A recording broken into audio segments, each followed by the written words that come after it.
start back on everything. Hello. I'm Scioscia, and I am the privilege of being the Chief Medical Officer for UC Sander Health. And I hope each of you has really enjoyed this very, very special day. We have just a little bit left, which we also hope you will find valuable. I'm first going to introduce our honorary guest. We're very lucky that Congresswoman Susan Davis has joined us.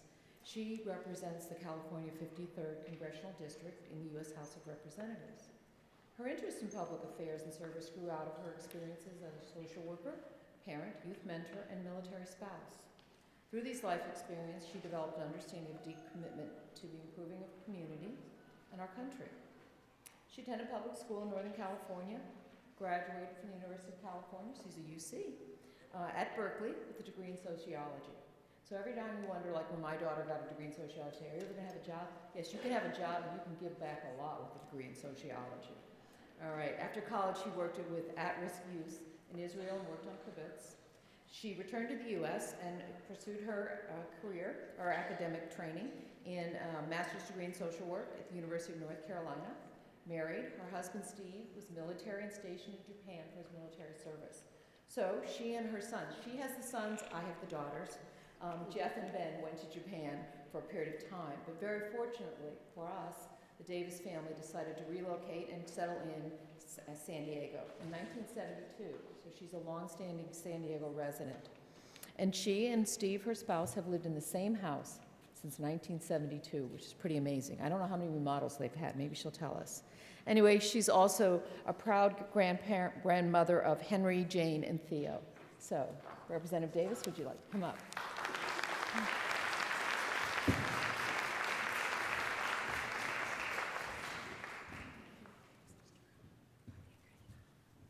Hi, everybody. It's good to see you all here. I just came out of one of the presentations, and it was very moving. And I know that you've all been experiencing many of the presentations today, so I'm glad you're here. And I also wanted to thank all the volunteers. This is the 8th year that UCSD and the people who have been sponsors for it have held this event. And so give yourselves a hand, all of you who worked so hard to bring this about. As I said, I just came out of the presentation where Carmen and Nyla spoke, and one of the things that they reminded us, number one is to learn. You know, find out what's happening to women in our own communities and certainly in other parts of the world and in areas where we would be surprised that women aren't really accorded the rights and the respect that they need. And actually it happens right here at home. But I also know that in addition to thinking about them and learning about them, there are things that we can all do. And I just want to thank you because so many of you here have engaged in different ways to help women in the community. And I thank you so much for that. And certainly Dr. Scioscia is at the top of that list here at UCSD and in women's health. She certainly can tell you, after working in reproductive medicine for so many years, that women's health is an area where we've made enormous strides. Certainly in my lifetime, we have done that. But we can't take that for granted. I see that almost every day in the Congress. We need to keep working to preserve the gains that we've made so we don't slide backwards. The fact that Planned Parenthood is constantly under siege certainly shows us that. One issue that I was particularly passionate, still am, that at least we accomplished a lot in the State Assembly and then actually in the Congress is the idea of direct access to OBGYNs. Now, many of you here in the audience, because there's so many young women here and young students, probably don't realize that there was a time that you had to get a permission slip to go see an OBGYN. That was part of the law in managed care initially. And what we were able to do, and I had this experience as a state legislature in California, and that probably was in '95, I believe. Pete Wilson was governor at that time. And so I had a bill that would allow a woman direct access to go see her OBGYN. And in talking to some of my colleagues about that, and in even talking to the governor's staff, I remember saying to one of his staff, well, go home and ask your wife about this. And he did, and he came back the next day and said, I'm with you.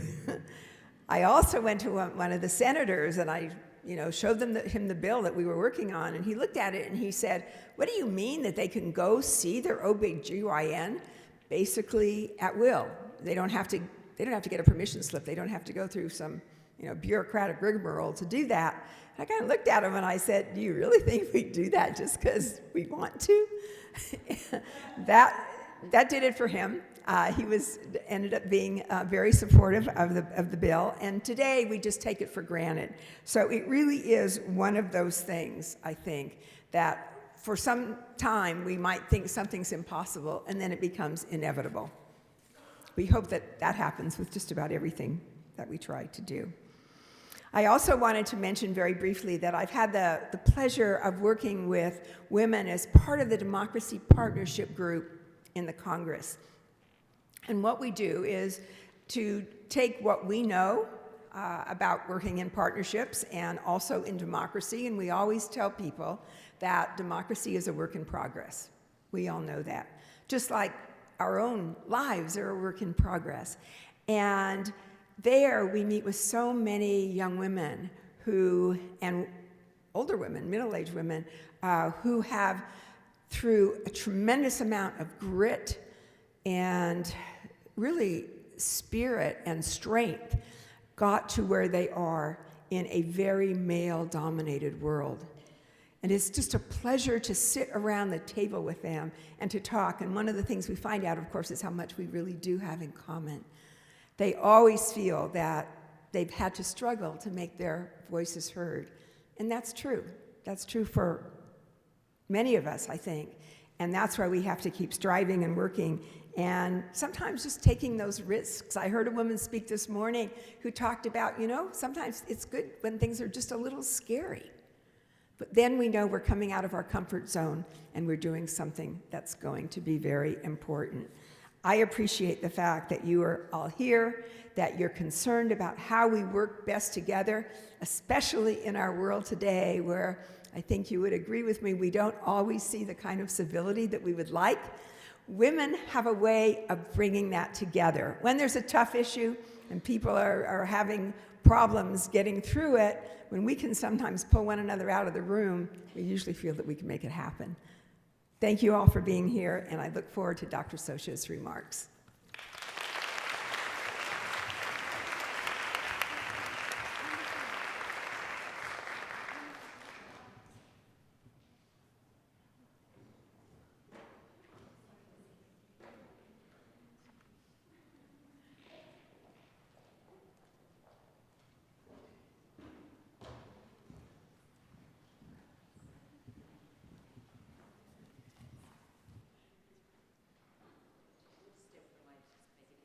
I've got too many things in my hands. I'm sure I'll make a mistake here.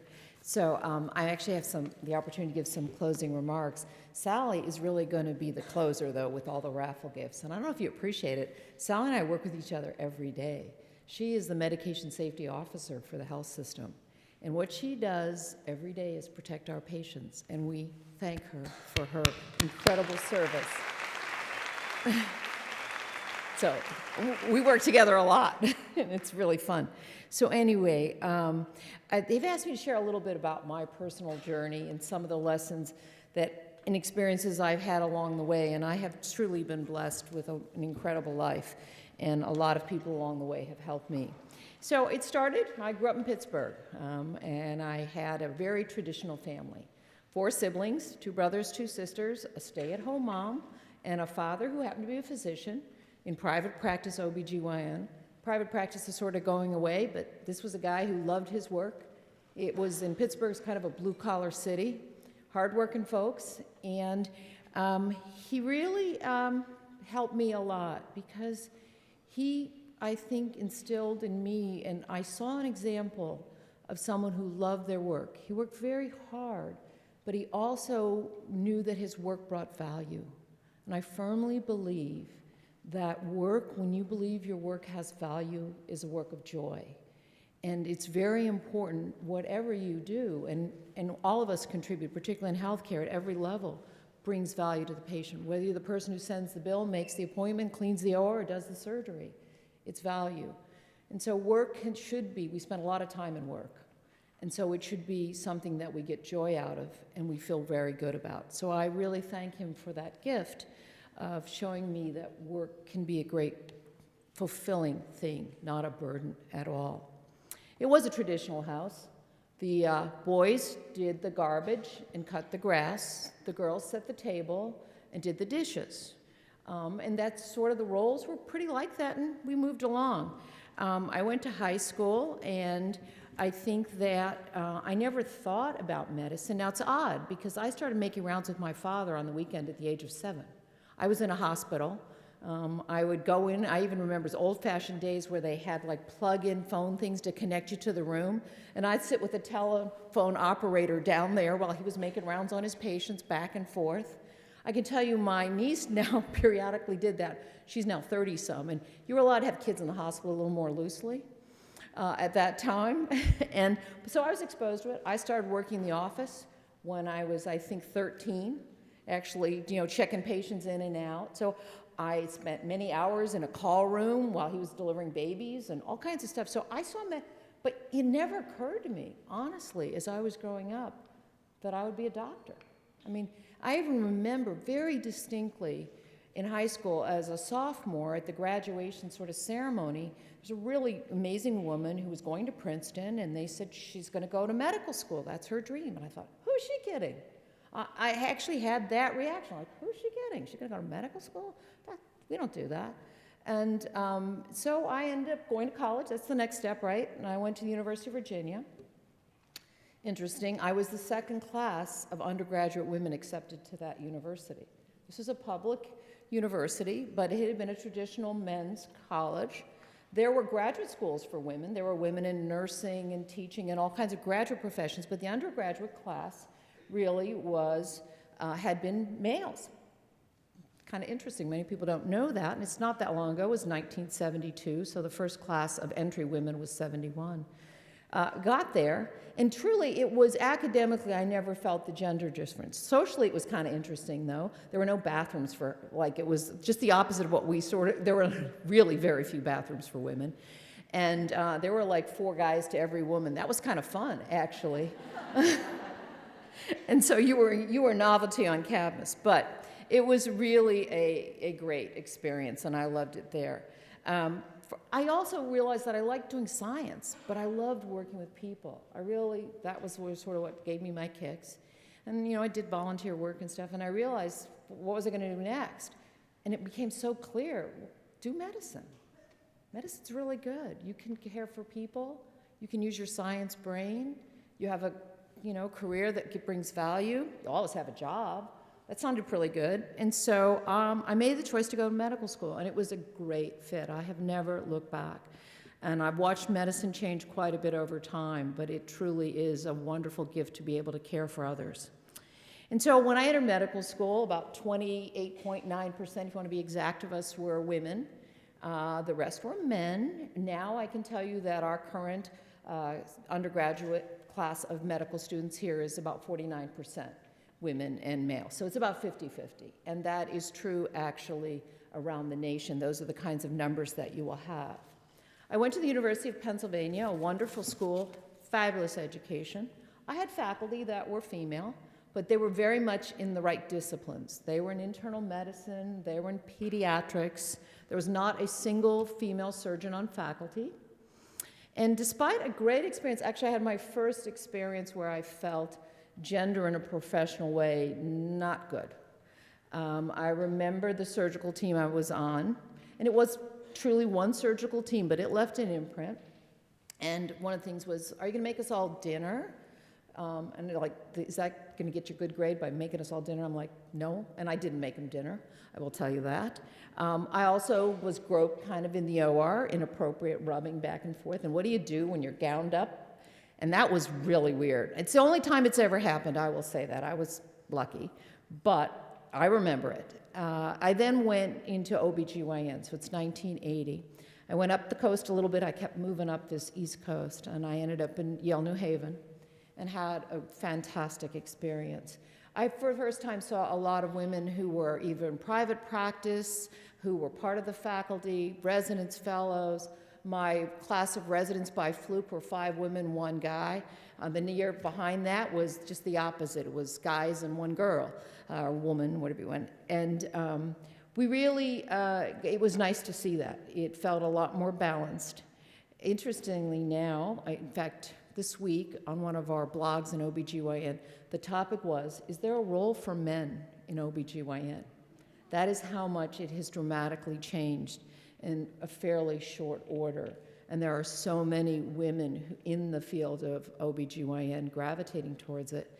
The men have actually moved more to the specialty care spaces, like the cancer, which is what my husband actually does, and other areas, and less in the primary care of OBGYN. So we talk about it.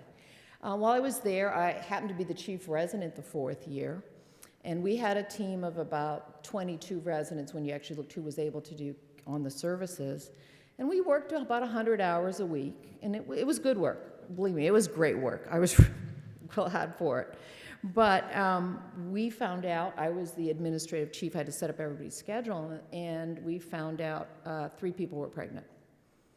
Now, that's a lot of a workforce to take out, potentially. And, you know, when you're already working 100 hours, say, would you mind working 110, 115 hours? And so I went to the faculty who was head of the residency program. I said, you know, what do I do? He looked at me, he said, figure it out. I said, okay, I got it, figure it out. And, you know, the truth is, we did figure it out. And we pulled together as a group of residents, and we covered for each other. And I learned something really important about that. Pay it forward. You never know when you will need the favor. Put stuff in the bank, help others out, because we all could be in the position where we need a favor for somebody else. And it was great. And you know, here we were, our career was to deliver babies, healthy babies. If we couldn't help our colleagues have healthy pregnancies and babies, what were we doing? You know, and actually we all got through it. When we first got over the shock, we're all like, okay, cool. And everything was fine. So I continued in my training. I did maternal fetal medicine and genetics. So I got pretty specialized, and I love learning. I originally, when I started out, I thought, you know, I'm going to actually, when I started this residency, my vision, I'm going to move to upstate New York, because I've stayed on this East Coast thing, and I'm going to have a nice private OBGYN practice, sort of like my dad did, and I'll have my patients in the front of the house, and my kids will be in the back, and it'll be nice and easy. The last thing I ever expected to do was to go into fairly specialized medicine, train for another 3 years, and stay in the academic world. So I think there's another lesson, which was keep your eyes open to possibilities. You never know where it's going to take you, but follow your heart, stay true to what you love, and things open up, and it turns out in pretty cool ways. So about 27 years ago, I was a brand new young faculty member, and my husband, similar position. We decided to come to San Diego. The thought was, we'll come out here for 2 years, and we'll go back east, because remember, that's where all the family and everything is, and we came out, and we never left. We have been very blessed here in San Diego, and both have stayed on faculty here as well. My role here was to run a multidisciplinary fetal diagnostic unit in which we had a lot of folks. We had ultrasound techs, radiologists, perinatologists, genetic counselors, administrative people, everybody together. And so I started realizing what I really loved was actually setting up teamwork that was centered about providing the best care for our patients. And I started seeing I probably either had a love or a knack for it, and we were doing pretty well with that program. I had 2 daughters. I also realized it was getting really busy. And so after my second daughter was born, and I had my kids a little later, I will tell you that, at 37 and 39, it was getting a little stressful, and I said, I got to cut back to 80%. And my husband and my chair and my colleagues were all wonderfully supportive. And that was very helpful to me. So it is important to realize sometimes that you can't do it all and do it well. And then you have to take a step back and decide what your priorities are and make some important decisions. And that might mean maybe you won't go quite as far professionally or whatever, but you got to decide what's more important. For me, those kids were pretty darn important. I also remember the challenge and the guilt I regularly felt that I am potentially harming my kids by doing this work. And it used to really eat at me regularly. Now, it's interesting because it never bothered my husband. And I would say to the kids, do you mind that Dad works? No, not at all. But you don't like that I work? No, can't you be like those stay-at-home moms? And I'm going, oh, you know, why is this? We don't dress them in like girl colors and boy colors. We try and teach them all this equal stuff. But that was it. Whether it's society, it's biology, whatever. I carried more guilt than certainly my husband did. And he's a pretty engaged father. He's a wonderful father. But I was struggling with this, which I think many professional women do. And I will never forget the gift of a very relatively short conversation. And I had the opportunity over a decade later to share this with the person. When another woman who was a PhD, her husband was a faculty member, very successful person, saw I was struggling. She said, you know what? They're going to be fine, Angela. Don't you worry about those girls. My sons are in college, and you are giving them the gift of possibilities, seeing possibilities. And you're giving them the gift of seeing work and joy in work. They will realize that. I promise you. Trust me. And she was absolutely right. She was so right. My kids would, when I say, you know, maybe I should slow down, I go, no, you love your work. What you do is great. And when patients would stop me on the street and they would realize that I touched other people's lives, it was fantastic for my kids to see that. So I think it's really important that we share what we do with our children, and they realize the value of the work that we do. And my daughters, both of them would say they're really glad, and they're going to make sure they can be independently self-supporting. It's okay I wasn't a stay-at-home mom. Actually, I'm a really pretty good mom. And they'll say that. So it worked out. And I share that story with a lot of young women because it's not infrequent that I see people struggling with how are they going to balance their commitment to their children, their commitment to their partners, their commitment to work. And there are times then that we have to, when we're in a position and we're their bosses or their manager, we have to adjust schedules. We have to make some changes. We have to figure what they can and cannot do, because you want to keep people engaged through the workforce to get through those periods. Because at some point I stopped being 80% and I went back full force and loving it when it was the right time to do. And I didn't stay 80% for that long, and 80% was probably 50 hours a week, but it wasn't 70. And that was important. And so staying engaged, because it's very hard to drop out of medicine for 10 years and come back in. We have to figure ways for people to remain engaged. We also have to struggle with the fact there isn't childcare at 6 a.m. And sometimes deans forget that, or other people forget that with a lot of early meetings. But when you get into the position when you can call where that meeting is, think about how it affects the team. And I have more and more of the males that I work with going on paternity leave, needing adjustments because they're carrying the family load because of what their spouse is doing. So we do have to appreciate that the families, the home world that of our staff and our colleagues is incredibly important. If work is going bad, they take it home in the same way. If home is struggling, they bring it to work. So being sensitive to each other as human beings is absolutely critical. How did I get to be a chief medical officer? It was kind of an odd situation, I guess. I started doing these, I told you I did administrative work, and then I used to serve on committees. And you have to do volunteer work in the university as a faculty member. You have to do service. And my first committee happened to be infection control. I didn't like that committee so much, although I work with them all the time now. But then I got risk, and I realized what I loved doing was fixing systems so that the next time a problem wouldn't happen. And I got to chair the risk committee, and then the CEO, who happened to be a woman, Sumika Stelik, and I'm so grateful that she entered my life, sort of took me under her wing, and she said, I think we should have you be chief of staff. And I said, well, I was like a young associate professor at that point. And I said, well, okay, because you would be vice chief for a couple years, and you could learn the ropes, and then you could do it.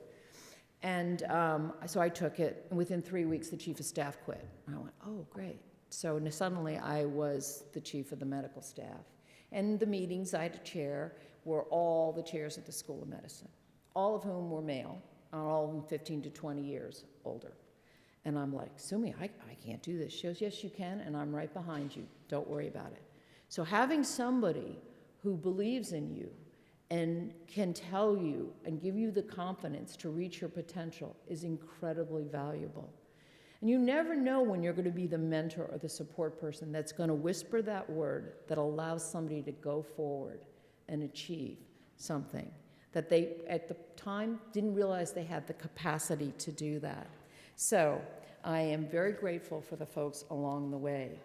I've learned that having women in leadership roles certainly improves the perspectives, the diversity of perspectives, the communication and collaboration, and the quality of the decisions. So it's been fun to watch the progression of the sort of balancing of the voices. I pulled together some of the demographics that we have in the UC system. Now, I apologize because I couldn't get staff at every level. I do have it for health, but I looked at sort of the faculty. So you can see here the slow and steady rise of women in the faculty of the UC system. This is all of our campuses. So we're marching on. Then, if you look in this one, you can see similarly, what you see is there still is tendency for women to go to certain areas within our campus, and the progression, though, steadily, even in those areas, of more women ladder-rank faculty. And it comes to more at play when you realize if you're a student in those spaces, what percentage of your faculty that you're going to have are going to be men or women? You know, you see some of the dramatic changes. Look at engineering. I mean, it used to be almost 16, now it's down to 8-1. So things are changing, and women are declaring their voice in a very, very good way. Here's the School of Medicine, and what we see is while there are a fair number of women, still not 50-50, in the ladder rank series, it's a smaller number. And that sort of compression and sort of dropping out over time, a lot of studies, a lot of question of what it's about. And is the bias always obvious, or is it subtle? But it is improving over time. Here, this is just, if you think that, at least we're better than most of the academic medical centers. You'll notice that this campus actually does do a little better job in terms of the diversity of female faculty. And then here's health sciences. And what you see in this one, this has got the academic, that's the faculty over on the left. Then you get management and the professional services. So a lot of the nurses and I think respiratory pharmacy, a lot of other folks are in there. The management team. So what's interesting always to me on the nursing side, and Sal, you probably laugh about this, you hear the same thing. We will have our male nurse executives relay a story about an event, and it's generic, and they're now moving into the generic terms. It's she the nurse, he the doctor. I'm going, that's amazing.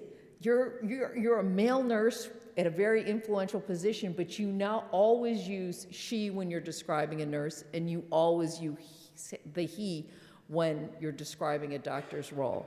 And you think, boy, when are we going to get to the point where it's he, she, or whatever? I don't know. But so it's pretty deeply embedded in health sciences, or in healthcare delivery, the roles. And generally, you know, for years you walk in, the patient assumes you're the nurse because you're female, or the male nurse goes in, they're the doctor. And so we're working to get people to understand that we're all here. It's a little different than that right now. So that's kind of where we're going. I will tell you that the CEO of the health system is a woman. The chief financial officer of the health system is a woman. The chief clinical officer and nursing officer combined is also a woman. So, and our chief administrative officer for ambulatory, as well as for cardiovascular services and cancer, and for actually women's and infants and psych, they're all women. So we are definitely seeing a strong influence of voices, female voices in the running of the health sciences, and clinical delivery arm particularly. I'm going to now share with you something. We're doing something in health sciences where we're doing what we call a cultural reset. And a new person in our team, Julie Kennedy-Earlert, that's been her focus. And it's really all about the fact that culture and relationships really are what drives everything, and particularly the quality and safety, which is a high priority for those of us in health. And in that, we're doing these salons. In fact, there's some going on today, and we'll have some, I'll be with them tomorrow, we're having all of our team go through this. We've had about 1,000 people go through, and we're going to march all 7,000 through this. But one of the salons and the themes that we have is about unifying, and I happen to do that salon a lot. There is a great clip, and it occurred to me that this clip, it's a TED Talk from Margaret Heffernan, who's a very successful businesswoman, would be great for this conference because it's about empowering women, empowering UCSD. She gave this talk a year ago, and I just love her voice. So this is Margaret Heffernan at a TED Talk last May. An evolutionary biologist at Purdue University named William Muir studied chickens. He was interested in productivity, I think something that concerns all of us, but it's easy to measure in chickens because you just count the eggs. He wanted to know what could make his chickens more productive, so he devised a beautiful experiment. Chickens live in groups, so first of all he selected just an average flock, and he let it alone for 6 generations. But then he created a second group of the individually most productive chickens. You could call them super chickens. And he put them together in a super flock. In each generation, he selected only the most productive for breeding. After 6 generations had passed, what did he find? Well, the first group, the average group, was doing just fine. They were all plump and fully feathered, and egg production had increased dramatically. What about the second group? Well, all but 3 were dead. They'd pecked the rest to death. The individually productive chickens had only achieved their success by suppressing the productivity of the rest. Now, as I've gone around the world talking about this and telling this story in all sorts of organizations and companies, people have seen the relevance almost instantly, and they come up and they say things to me like, that superflock, that's my company. Or, that's my country. Or, that's my life. All my life I've been told that the way we have to get ahead is to compete. Get into the right school, get into the right job, get to the top. And I've really never found it very inspiring.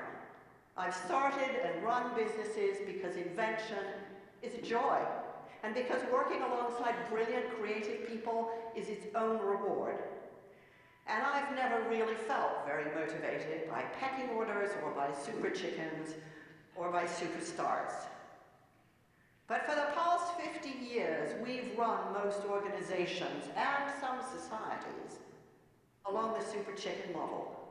We've thought that success is achieved by picking the superstars, the brightest men or occasionally women in the room, and giving them all the resources and all the power. And the result has been just the same as in William Muir's experiment: aggression, dysfunction, and waste.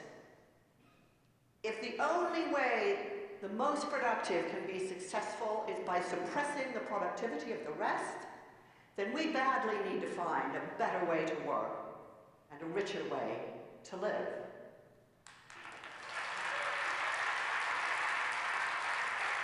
So what is it that makes some groups obviously more successful and more productive than others?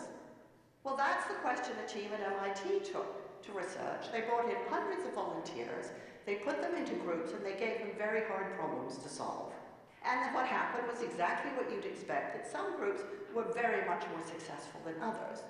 But what was really interesting was that the high-achieving groups were not those where they had 1 or 2 people with a spectacularly high IQ.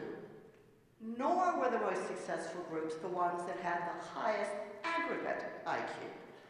Instead, they had 3 characteristics, the really successful teams. First of all, they showed high degrees of social sensitivity to each other. This is measured by something called the reading the mind and the eye test. It's broadly considered a test for empathy, and the groups that scored highly on this did better. Secondly, the successful groups gave roughly equal time to each other, so that no one voice dominated, but neither were there any passengers. And thirdly, the more successful groups had more women in them.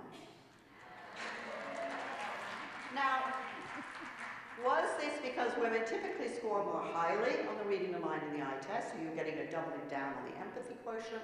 Or was it because they brought a more diverse perspective? We don't really know. But the striking thing about this experiment is that it showed what we know, which is some groups do better than others.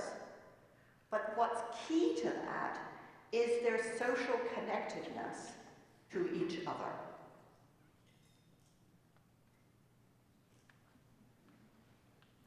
She goes on to, really say it's all about the collective good and bringing the potential of all the individuals together. And when you leverage everybody's skill, diverse opinion, work on a common problem together, you end up really being able to accomplish great things. So I think that's really what it's about. When we empower women, we will empower UCSD even further. So with that, I say thank you for letting me spend a little time with you. I'm happy to stay around. I'll ask questions or answer questions. I can ask questions. Answer questions. And Sally wants to conduct the raffle.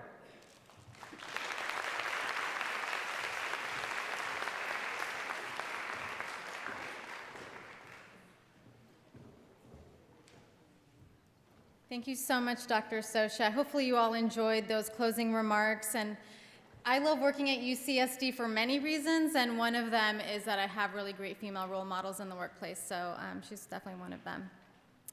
Before we move on to the raffles, I just wanted to ask all of the people in the room who are volunteers who either helped plan the conference or who were on-site volunteers today, if you could please stand, we'd like to acknowledge your efforts. There were so many people, including our Alliance for Empowerment colleagues, speakers. Yay!